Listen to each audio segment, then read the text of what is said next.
एक गांव में एक साधु रहता था। वो हमेशा पेड़ के नीचे बैठकर भगवान की भक्ति करता रहता था। उसको अपनी भक्ति पर पूरी श्रद्धा थी। वो भगवान पर पूरा भरोसा रखता था। एक दिन गांव में बहुत बारिश होने लगी। गांव के सारे नदी नालों में पानी भरने लगा। गांव के सारे लोग अपना सामान लेकर दूसरे गांव में बसने लगे।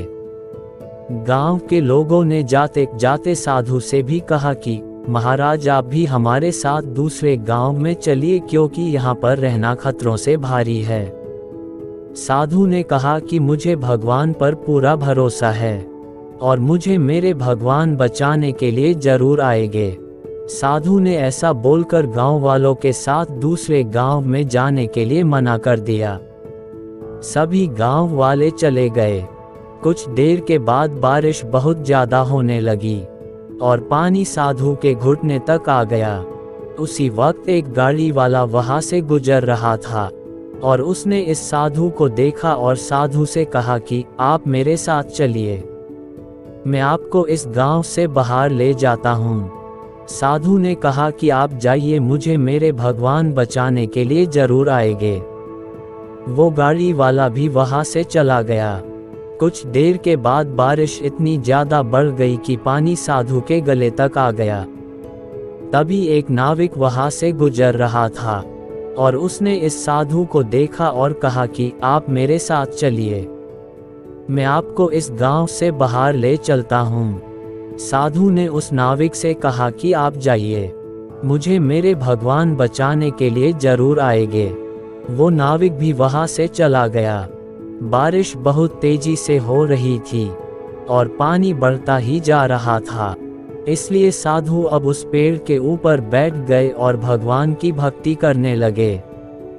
कुछ देर के बाद वहां से बचाव कर्मी हेलीकॉप्टर लेकर गुजर रहे थे और उन्होंने इस साधु को देखा। उन्होंने साधु से कहा कि आप हमारे साथ चलिए, हम आपको बचाते हैं। इस बार भी साधु ने यही कहा कि आप जाइए, मुझे मेरे भगवान बचाने के लिए जरूर आएंगे। बहुत समझाने पर भी साधु महाराज में उनकी नहीं सुनी और वो बचाव कर्मी भी वहां से निकल गए। आखिर में पानी बढ़ जाने से साधु महाराज डूब गए और उनकी मृत्यु हो गई। मृत्यु के बाद वो साधु भगवान के पास गए और भगवान से पूछा कि मैंने मेरी सारी जिंदगी आपकी भक्ति की और आप पर पूरा भरोसा रखा, फिर भी आप मुझे बचाने क्यों नहीं आए? भगवान ने कहा कि तुमसे किसने कहा कि मैं तुम्हें बचाने के लिए नहीं आया था? तुम याद करो, वो गांव वाले लोग, वो गाड़ी वाला, वो नाविक, वो बचाव कर्मी, वो सभी कौन थे?